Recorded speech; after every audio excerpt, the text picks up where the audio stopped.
Boys, we are back from holiday. Finally, 6 weeks off from the UFC, and we are able to actually watch some fights again. Now, hey, look, is it the biggest, craziest main event for the new Paramount card?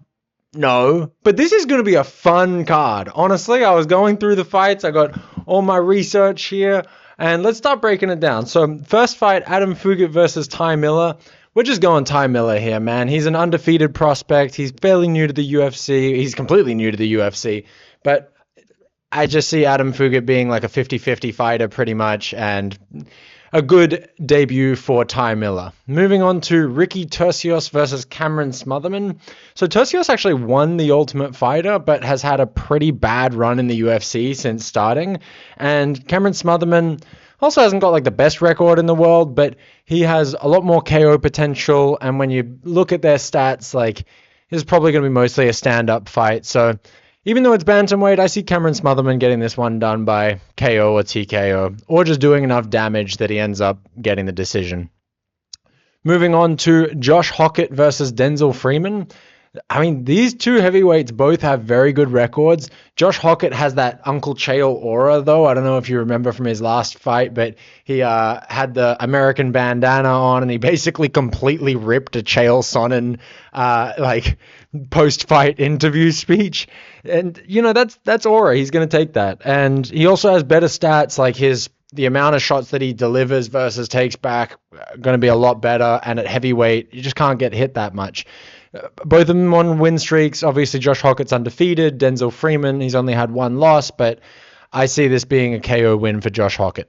Moving on to Michael Johnson versus Alexander Hernandez.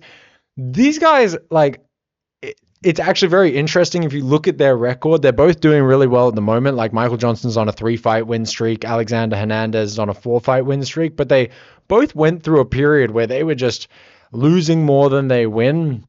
I think this one's just going to end up being mostly a stand-up fight. They do have takedowns, but Michael Johnson's wrestling is going to be better than Alexander Hernandez's, and Johnson generally wants to keep it standing. And I think he's just got better stand-up, better boxing. I see him being able to piece Hernandez up, maybe get a decision, but I could also see this being like a flash KO Michael Johnson style. He's still got that power. He's got that like unk power in him. And, you know, he's got that crafty vet skill. Even though they've both had a lot of UFC fights, like Alexander Hernandez has been around a really long time, Michael Johnson's just fought all of those top guys, right? So I see Michael Johnson winning this probably by decision, but I could also see a flash KO coming in. Moving on to the main event of the early prelims, Alex Perez versus Charles Johnson. Guys, we should just check this out. Alex Perez's record is he has fought probably the worst run of killers you've ever seen. Check this out. Azrael Mabayev was his most recent fight. He lost that. He fought Tatsuro Taira, had a knee injury from takedown, which I think is also going to be one of the things that comes into this fight, where his Taira was on his back and then leaned him over to his leg and busted up his knee really badly. He had one win against Mateus Nicolau. Before that, Muhammad Makayev, Alexandre Pantoja, and Deiveson Figueiredo. So of his last 6 UFC fights, he fought Deiveson Figueiredo, Alexandre Pantoja, Muhammad Makayev, Tatsuro Taira, and Azrael Mabayev. That is just an insane murderer's row that you've got to face. And between the knee injury and just getting beaten up by all these killers, I have to imagine that his confidence isn't super high. Charles Johnson, he's on a bit of a win streak at the moment. I see him taking this by decision. It's a flyweight fight. I'm not expecting any knockouts here, but we're going to go Charles Johnson by decision. Moving on to Nikita Krylov versus Modestas Bukauskas. I can't go for Nikita Krylov anymore. Honestly, his chin has just turned to glass. I barely even understand why he's still fighting. He probably is just trying to get some money. He's been in the UFC for a long time, so I imagine they pay him a decent amount. And the UFC is able to build names off of him. So I see Modestas Bukauskas taking this by probably a round 1 KO, honestly. I don't think Nikita Krylov can stand for a punch, and his wrestling's not good enough to dominate this fight. So moving on to Ateba Gautier versus Andrey Pulyaev. So basically like the middleweight Nagano that the UFC is trying to build over here.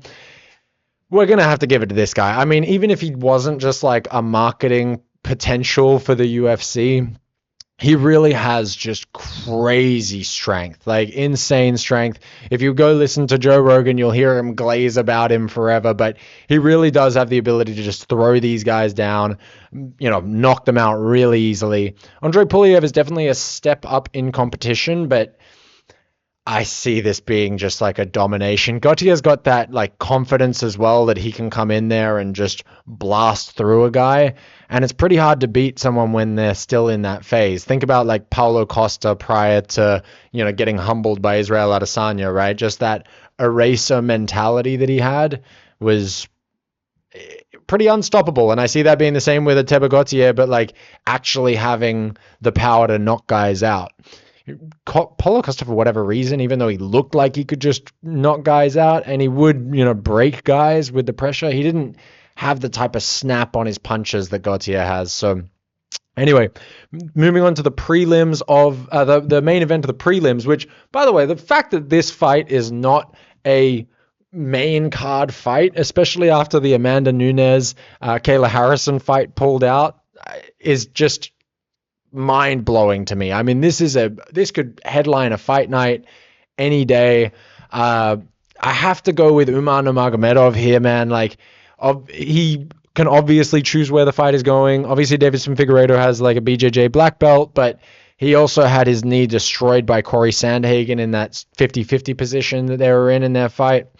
And, Umar isn't just a wrestler. He of that, like, Dagestani clan, he's got some of the best striking out there. So my understanding is he actually started as a striker and then Khabib started getting him more into wrestling. But if he stays on the feet, I mean, Figueiredo has a chance to be able to get a KO here, but I really think it's just a puncher's chance, which, Deiveson Figueiredo, in a way, always just looks for that puncher's chance. He's sort of loading up that right hand, ready to just get it out of there at any point, but usually he also has a good ground game to fall back on, and I don't think that that's going to work for him here. So I see Umar Nurmagomedov probably getting a decision victory, but I could also see him subbing Figueiredo and maybe even just damaging him.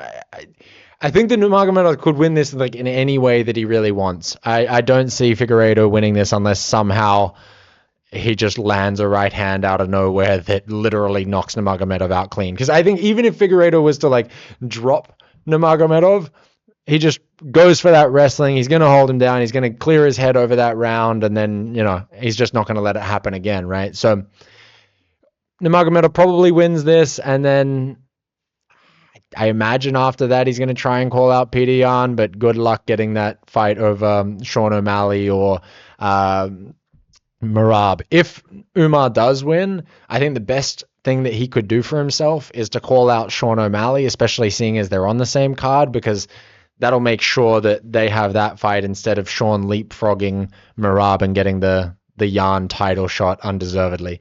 Anyway, moving into the main card, first up we've got Arnold Allen versus Gene Silva. Guys, like, this card is literally filled with bangers, and it's also one of the easiest cards to predict in reality. Like, well, at least I think so. Who knows? I might end up going like 0-13 here or something like that. But I see Gene Silva winning this pretty easily. Arnold Allen's a great fighter. He's had some really good wins, but he also lost to Max Holloway and was it Movsar Evloev was the other person that he lost to. So, those are two big names to lose to, but honestly, Gene Silva's a beast, man. And there's a world where I could actually see Gene Silva beating Max Holloway. Even though the first round between Gene Silva and Diego Lopez wasn't going his way because he got caught up when he did the spinning attack, and then Diego Lopez was able to like hold him down and really just batter him with elbows and cut up his face and everything like that. After that first round, Gene Silva was lighting Diego Lopez up, catching him with a bunch of stuff. It looked like he could probably go and win that fight. and then he ended up getting caught by the spinning back elbow himself, and it put him out, right? But I really do think that Gene Silva is at the top of this featherweight division. I think if he had a rematch with Diego Lopez, I could see him potentially winning it. At the stage that Volk's at now, I could see Gene Silva potentially being able to like knock out Volk if he had the right moment. I think obviously Volk's a much better fighter than Gene Silva, but I see this being pretty ugly for Arnold Allen. Gene Silva's crafty, man. He gets in your head. He's like sort of playful, and then bang, just I don't know. I'm picking Gene Silva to win by KO or TKO here. Probably like a classic Fighting Nerds aura farming KO where he knocks Arnold Allen down, stands over him. Maybe Arnold Allen's able to get back up, but he's so wobbly that then Gene Silva puts him out again. Moving on to Natalia Silva versus Rose Namajunas. How did this fight end up on the main card as opposed to Umar Nurmagomedov versus Deiveson Figueiredo? Please, someone explain this to me in the comments. Is this like a DEI quota part of the Paramount contract or something like that? I just don't get it. Like, especially seeing as Rose Namajunas has been putting on snoozers recently. Although she is a really great fighter when she can actually lock in. And I think the fact that she's on the same card as Gaethje here with Trevor Whitman coaching them both, but it's not like they're not fighting back to back. There's a little bit of space. I think that'll actually be really good for Rose Namajunas. So I'm actually going to pick Rose to win by decision here. She's just got that higher level experience. She's been a champion. She's made the mistakes of the fights being too boring. And I see her being able to control this fight and earn that decision victory. Moving on to Waldo Cortes Acosta versus Derrick Lewis.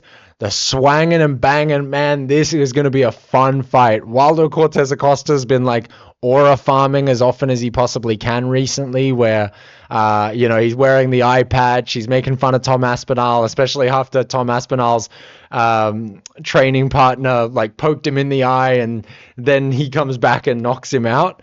But Derrick Lewis is, he's a beast, man. He's the black beast, and he's looking like in crazy shape at the moment as well. I don't know if you've seen him, but like he's shredded, like legit shredded, and he's saying it's about like peptides that the UFC told him that he could have, and then the UFC was like, we have not told him that he can take any peptides. Peptides are completely illegal, but there's like a compound that is okay that Derrick Lewis has been taking. And an in-shape Derrick Lewis coming off a couple of good wins. I could see him taking it to Waldo Cortes Acosta. They have pretty similar stats in terms of how many punches they land and take. And obviously Waldo Cortes Acosta has a much cleaner record. But you get tagged by Derrick Lewis, you're going out. And I don't know if the confidence that Waldo has at the moment is actually going to serve him well in this fight. Don't sleep on Derrick Lewis, man. I made the mistake of doing that in his last fight against that undefeated heavyweight guy, that Brazilian guy, and he ended up smashing him. He was like a 3-1 underdog, and I can't believe I picked... Anyway, Derrick Lewis, I'm seeing this being a KO win, honestly.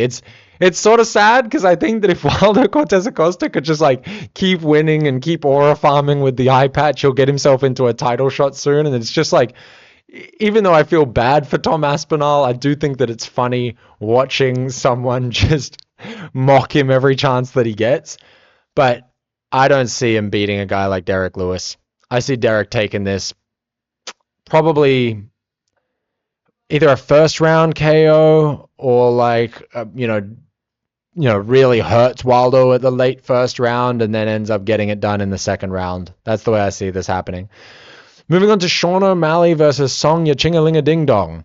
Dude, this is going to be a banger fight, man. Like, Song Yadong's been training with that Team Alpha male, but like he doesn't really do that many takedowns. So even though he's training with Uriah Faber and all those guys, and they are more wrestlers, he's a striker through and through. Like, and he's got a really nice, clean striking style. But Sean O'Malley, has some of the sweetest striking in all of the UFC, let alone bantamweight. And when you factor in that he's got that reach advantage, he's got that height advantage, he's going to be able to keep that range, and he knows how to use that range. It's not just like, oh, he's taller and longer. He knows how to be out of the way when you're coming in and then close that distance with that sort of patented left straight that he does, where it's sort of a weird timing and it's just able to catch you when you're not expecting it. Song Yadong is going to have to really try hard to get through there. And I don't think he's going to be able to do what he did to Henry Cejudo and just impregnate his eyes like Demetrius Johnson was saying. So, yeah, I mean, could Song Yadong win? Sure, but how? Like by outstriking Sean O'Malley the whole time? Or is he going to take him down? I mean, Sean O'Malley's been like learning how to deal with wrestlers for the last, 3 or 4 fights so specifically, right? Dealing with Merab and again with the Merab rematch and the Peter Yan fight and Aljo. Like, all of those guys are so much better at wrestling than Song Yadong is. And I just don't believe that Yachingalinga-Ding-Dong has the striking to be able to take Sean O'Malley out. Like, that's a tall task for anyone. Who has outstruck Sean O'Malley? Peter Yan did a decent job of it, and obviously you could argue that he won that fight, but that was very close. And it was really more the grappling I felt that had, Peter Yan winning that fight, if anything. So I see this being a Sean O'Malley win, probably a highlight reel KO if I'm predicting, which I am, obviously. So I'm going highlight reel, Sugar Sean O'Malley KO, takes that mic afterwards, calls out Peter Yan for the rematch, and honestly, probably gets it. And I know that they told Merab that he's going to get that trilogy fight, but I have a feeling they're going to tell him to wait. I don't know. Like, what do you think is going to happen if Sean O'Malley wins this? Do you think they give him the Peter Yan fight? Anyway, I'm actually so curious about that. We'll break it down after the fights happen. I think that we'll have a clearer idea then, depending on what happens here. But I see this being a highlight reel KO for Sean O'Malley. Probably that straight left that we're talking about. I think Song Yadong will feel like he's at enough of a distance where he can, be safe. And then Sean's just going to sort of glide through that space and catch him real bad. Yadong goes down, and then Sean O'Malley just follows it up with a few extra strikes. Very like Aljo style, but not with that like counter right that he did. More just there's going to be a moment of them standing, sort of looking at each other in the mirror, and then Sean's just going to, that delayed left straight that he has that's so beautiful. Anyway, moving on to Justin Gaethje versus Paddy Pimblett. Paddy the Baddie for the final, for the main event of the first Paramount card. Lightweight interim championship that is not including Arman Sarukian, the clear number one contender. Or even maybe Max Holloway, the guy that beat Justin Gaethje. So we have the People's Champ belt, basically, but not even the BMF belt here. And if you saw my, actual fight prediction video the other day, then you know that I'm picking Justin Gaethje here. The way I see this happening, I just don't think that Paddy Pimblett's been tested at a high enough level yet. And I'm leaning on that Chael Sonnen quote of like, when you find yourself in a fight that's harder than you expected it was going to be, you can't fix it in the ring. I think Paddy Pimblett has a lot of confidence. I know that they game plan. I know that they're going to, think of Justin Gaethje's leaks, like the fact that he bobs his head too much as he's coming in. But, and they're obviously going to have an answer for the leg kicks, but Gaethje is an elite fighter. I don't think that Paddy Pimblett would have beaten Max Holloway either. Like maybe he could grapple him a little bit and eke out like a decision in a 3-round fight. But could he have beaten Dustin Poirier the same way that Justin Gaethje did? Could he have beaten Charles Oliveira, who I know Gaethje lost to, but like, the losses that are on Gaethje's record recently, even though he is like 3, he's won like 4 out of his last 7. I don't know what I was saying. 3 losses out of his last 7 fights. That's what I was saying in the other video. But those losses are to Khabib, Charles Oliveira, and Max Holloway, right? Like, Paddy Pimblett arguably lost to Jared Gordon. And the wins that he has recently are Michael Chandler, Bobby Green, Tony Ferguson, all very late stage in their career, had a combined record of 2-12 since 2022 by the time they fought Paddy Pimblett. So just don't think he's really fought anyone at that high level. I think Justin Gaethje is locked in. He's taking this really seriously. I don't think he's going to make that same mistake of, underestimating his opponent that he did against Max, and I think he also did against Charles in reality. He's learned to control that chaos a lot more as well, whereas Paddy Pimblett, like, if you watch him when he has someone hurt, whether it's Tony Ferguson, whether it's Michael Chandler, he goes hell for leather. He's throwing flying kicks and he's chasing you around the octagon. Like, Justin Gaethje's not that easy to put away, man. And he has cardio for days, especially with his style. It's not like a crazy style anymore. And even when it just seemed like he had the cardio to do it. I think it's like that training at altitude in Denver constantly. And he can crack, bro. He can crack so hard. Like, so how would Paddy Pimblett win this? Like, take him down and submit him? He wasn't really able to take Michael Chandler down, especially in the first 2 rounds. In the second round against Michael Chandler, Chandler made like a mistake where he was too high on Pimblett's back and he fell off. And then Pimblett's jiu-jitsu was able to control him really well and make sure that, he couldn't move and he was definitely doing damage. Like, if Paddy Pimblett gets on top of you and has control, he's like a wet blanket. He really holds you down, and he does know how to do damage while he's there, and obviously has a ton of submissions. But Justin Gaethje's not going to try and wrestle with Paddy Pimblett. So there's no mistake to be made there. And Justin Gaethje is a very accomplished wrestler who only uses it defensively. Khabib had a hard time taking Gaethje down, right? Like, he eventually got the takedown off of the leg kick, but he was hurting Khabib in that fight. He really was. Like, I just don't see how Paddy can put this together. I don't think he has the experience to do it. I could be proven wrong. Like, maybe he goes out there and just, throws Justin Gaethje to the ground and then, like, gets on top of him, beats him up and submits him. I mean, maybe he does the Charles Oliveira where he's able to crack him, drop him, and then he ends up getting the submission. But, Charles Oliveira has firepower in his hands, as he says. Like, I don't see Paddy Pimblett as having that same type of thing. Plus, Paddy Pimblett, like, overextends on his hooks and like any of his like uppercuts and things like that way too much and leaves his chin wide open. Like, you'll see in all of his fights, he basically will like swing the left hook and then his chin is like here to just be blasted away at. And all that takes for Gaethje is just like, okay, yeah, bang, crack. Like, I see this being 5 rounds of Justin Gaethje being able to keep the fight standing, seeing who can crack the hardest. Paddy Pimblett making bad mistakes striking-wise that leave him open to getting hurt, feeling like the fight is tougher than he thought it was going to be, starting to get gassed out. And I'm trying to figure out if it's going to be like a round 4 TKO or a decision.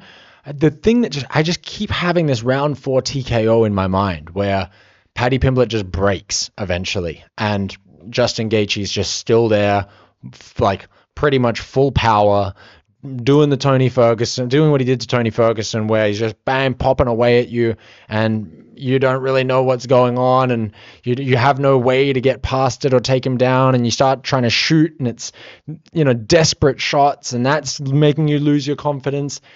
And then eventually he's just going to, uppercut, bang, Pimblett goes down. Justin Gaethje follows it up with a couple of hammer fists, gets it out of there. Round 4 TKO, Justin Gaethje. That's the way I see it. Guys, I'm so glad we're back.